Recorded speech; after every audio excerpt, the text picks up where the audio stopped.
of Metamorphosis Coaching, Consulting, and Training. And she's here with some helpful tips to make working from home more positive and productive. Hi, Nikki. How are you doing?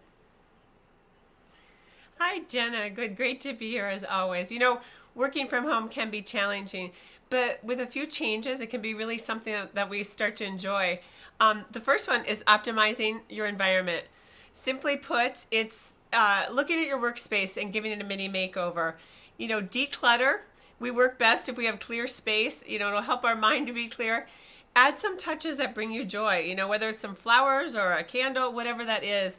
And if you're ambitious and you have a room that is devoted just for your office space, you might even think if you have a little extra time, put a nice coat of paint in a soothing color.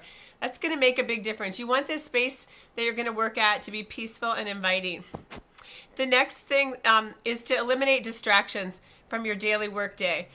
This means shutting off. We would just encourage people when we work with them to shut off their phone, their email, social media alerts.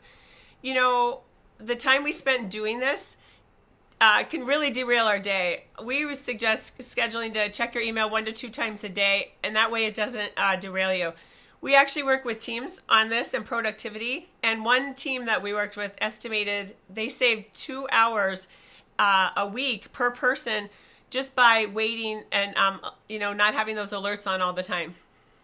Yeah, I can see how that would really kind of add up. And it's really easy to also get to answering emails or checking social media, and that time can, of course, fly by very quickly. So what about scheduling and managing time? That seems to be a struggle. Yeah, it is for so many people. First of all, have your hours kind of defined. When are you going to start and when are you going to stop? The other one is set your priorities for the day. Set your top 3 priorities and really stick to those. We use a concept in Eat the Frog. It's called Eat the Frog, and that comes from Brian Tracy's book, Eat That Frog. And what it is you're going to do your biggest, hardest thing that maybe you don't want to do first, and then everything else usually falls in line after that.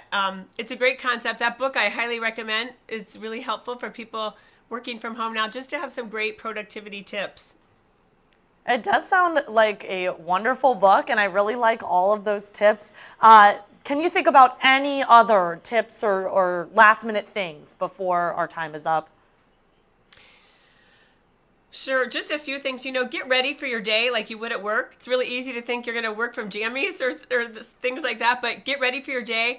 And then make sure you're fueling your body and your mind. Good thoughts, putting good food in it, getting sleep. It may seem like little things, but it's going to add up. It helps us to be more rested, have a better mindset, and be more productive.